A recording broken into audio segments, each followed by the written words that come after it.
Assalamualaikum warahmatullahi taala wabarakatuh dan salam sejahtera. Okey, kita akan sambung topik 4.2 berkenaan dengan heat engine, refrigerator dan juga heat pump. Okey.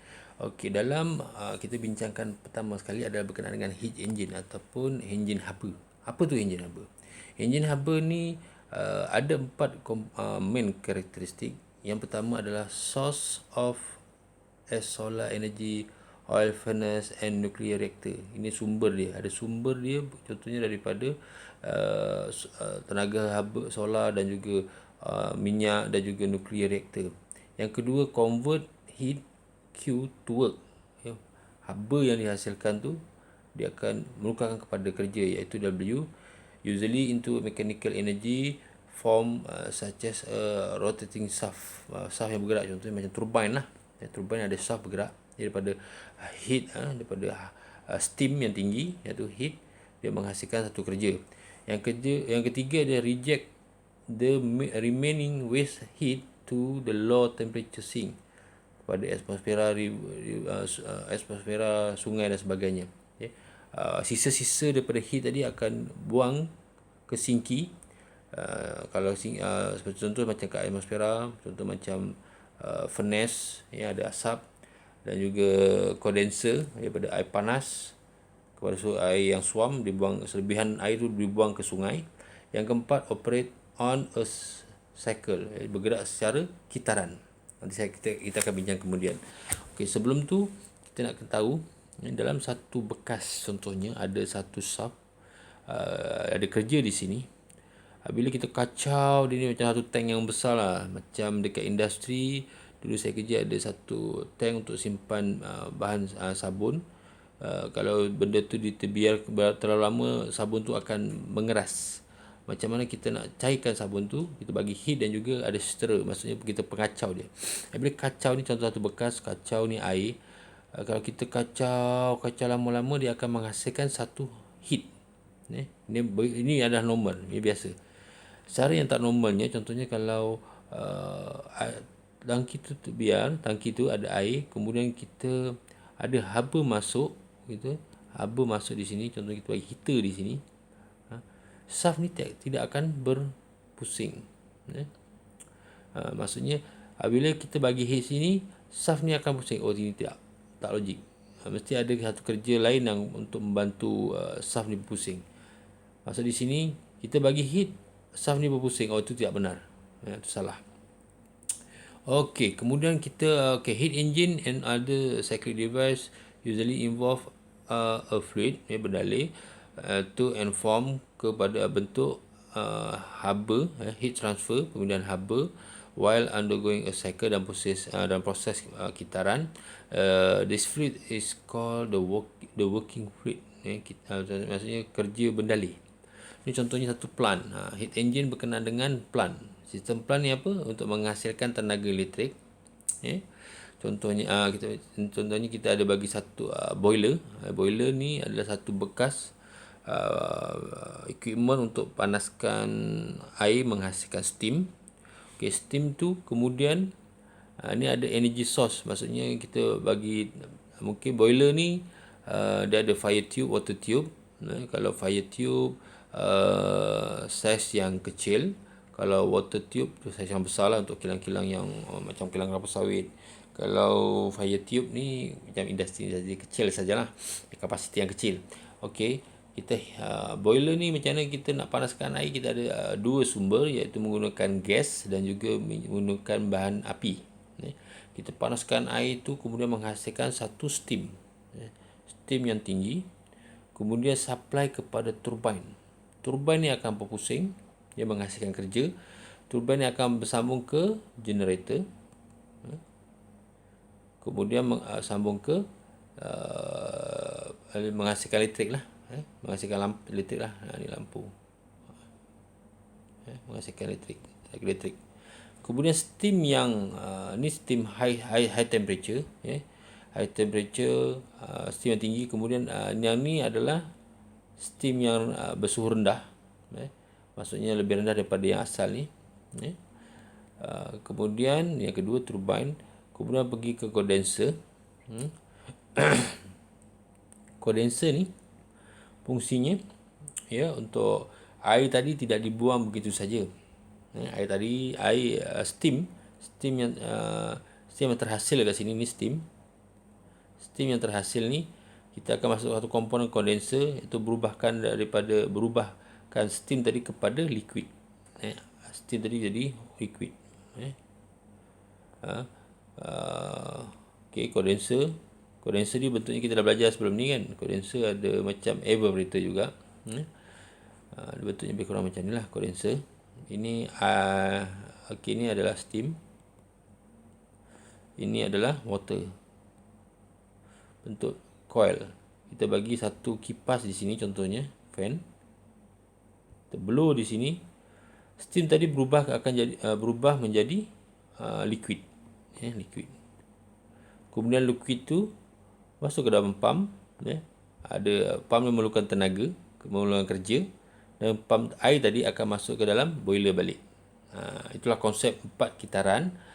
Maksudnya kitaran lengkap bagi heat engine. Okey, dari sini ada beberapa simbol Q in. Q in adalah amount of heat supply to steam in boiler from a high temperature furnace. Maksudnya haba masuk, high temperature maksudnya suhu yang tinggi. Boiler tadi, air tadi berubah menjadi steam. Kemudian Q out di mana? Di sini, kondenser ni. Q out ni amount of heat rejected from the steam in a condenser to a low temperature sink. Cuma ada sebahagian tu dia akan dibuang air ke atmosfera ataupun ke sungai dan sebagainya lah. Okey. Kemudian ada work in dan work out. Work out ni hasil kerja daripada turbine, amount of work delivered by steam as it expand in turbine. Maksudnya sini high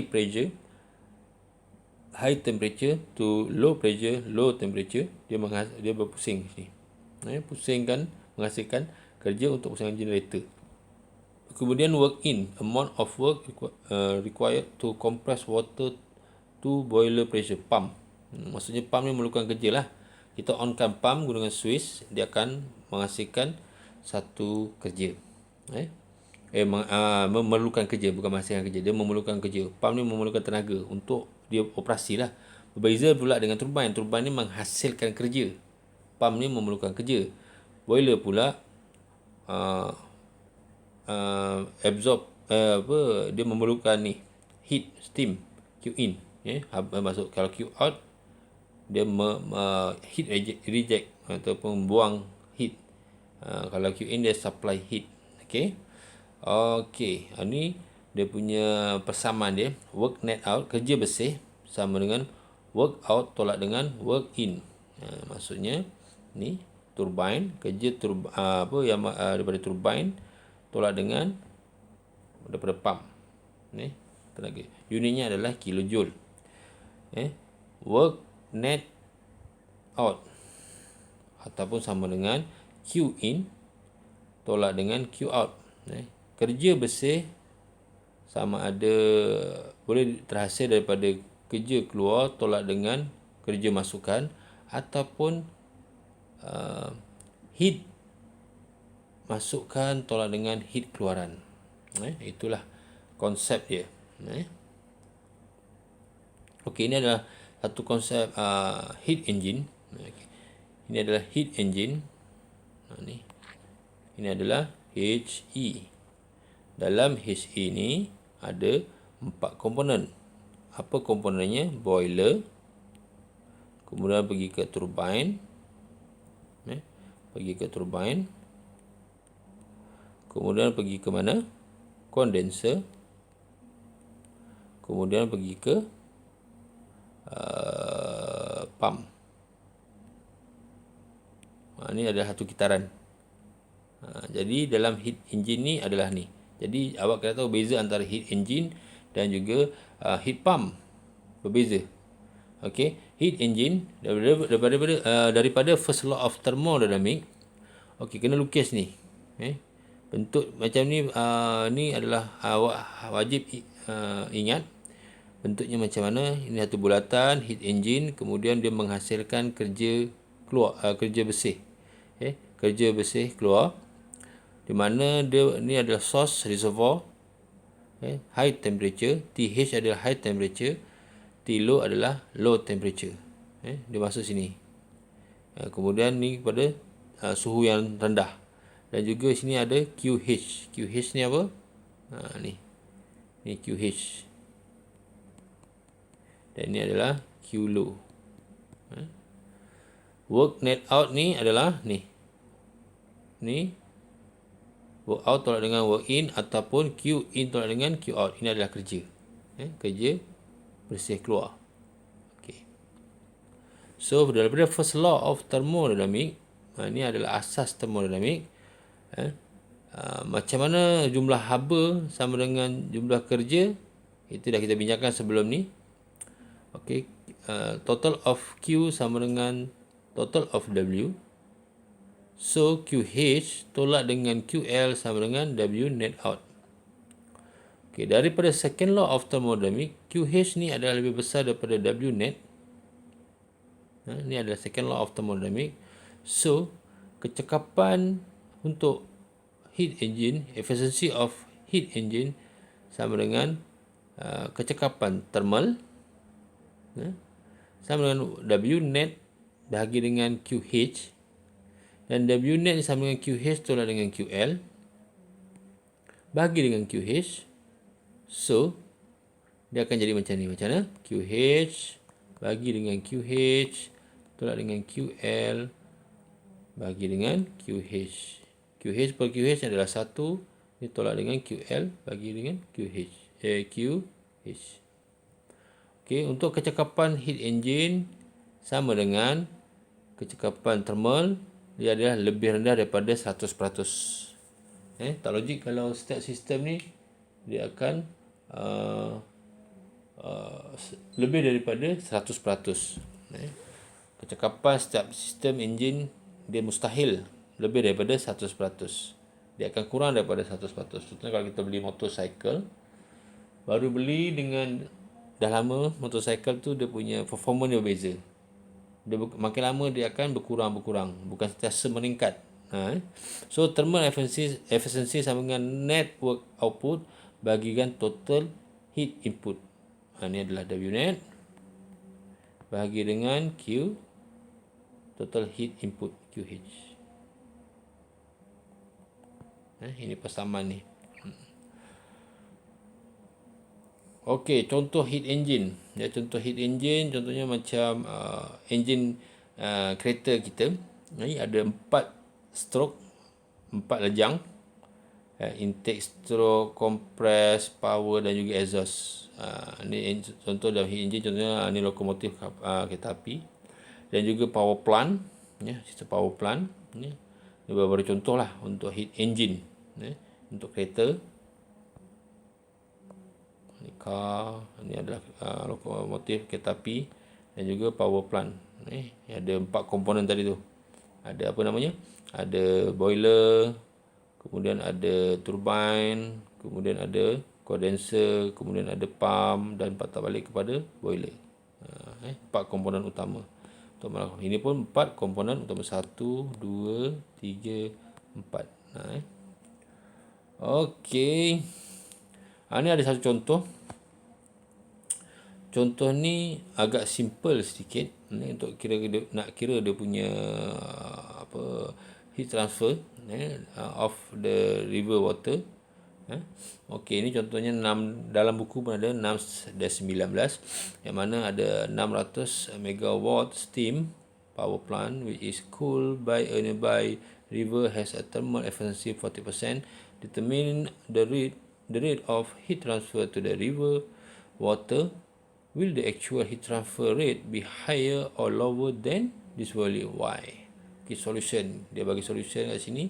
Cerita assumption the plant is operate steadily. Nampak? Steadily. Maksudnya kita anggap steady state.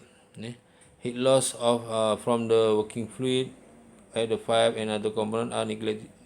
Maksudnya kita abaikan. Unless the rate of heat supply the power plant is depend from the thermal efficiency relation. Persamaan. Okey, ini contohnya. Kita kena lukis dulu dia punya persamaan ni, maksudnya bukan persamaan, maksudnya dia punya gambar rajah dia untuk lebih senang lebih faham. Okey, ini plant heat engine, dia menghasilkan kerja 600 megawatt ni. 600 megawatt.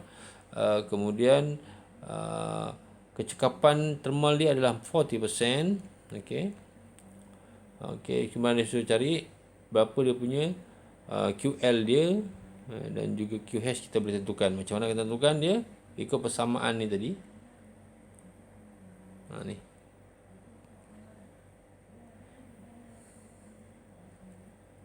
Kecekapan sama dengan work net out bahagi dengan QH. Ini unitnya dalam watt. Dalam joule. Ini pun joule. Kalau W dot net out, ni watt. The dot masa. Ni Q dot. Okey. Ini pun watt. Ini joule per saat. Okay, macam mana selesaikan dia? Daripada persamaan ni, ini dah diberi 40%. Yang ni work net out dah diberi 600 megawatt. Dia suruh cari QH berapa. So, pindahkan sajalah. QH sama dengan ini menjadi 0.4.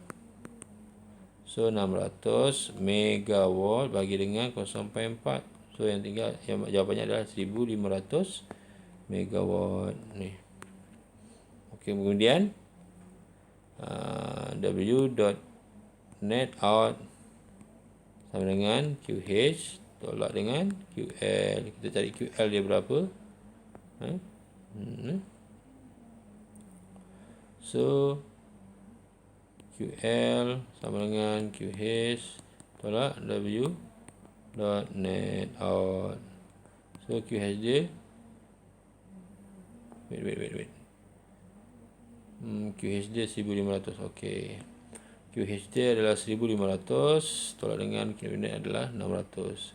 So yang sini adalah 900 megawatt. Okey, dapatlah Q dot L. Senang saja kan? Okay. In reality, the amount of heat ejected to the river will be lower since part of the heat will be lost to the surrounding air from the working fluid as it passes through the pipe and other component. Dalam kejadian dari sebenar, heat sebenarnya dalam sistem pipe dan juga komponen-komponen yang lain diambil kira, tapi untuk dalam soalan ni kita semua abaikan untuk mudahkan kita untuk analisa. Kalau tak, kita akan banyak benda komponen-komponen kita kena ambil kira dia punya kehilangan dan juga tenaga-tenaga yang lain. Jadi agak sukar. Okey, jadi macam mana? Sini adalah furnace. Ini adalah TH tolak dengan ni kena mahirkan ni H engine. Okey, dia menghasilkan kerja dia W net out. Ini adalah QH. Ini adalah QL. Sini adalah TL. Okey, Q net kita ada sini ada berapa tadi? 600 megawatt. Yang QH ni adalah 1500 megawatt dan juga ini adalah 900 megawatt. Okey, nampak di sini. 500 ni, okey, ini kerja. Sebahagian ni kerja balance dia adalah ni ke sungai, buang sungai ni adalah 900. Jadi gambar rajah je macam ni. Jadi awak kena mahirkan lah untuk fahamkan soalan-soalan yang berikutnya. Okey. Itu saja berkenaan dengan heat pump. Sekian, terima kasih. Assalamualaikum warahmatullahi wabarakatuh dan salam sejahtera.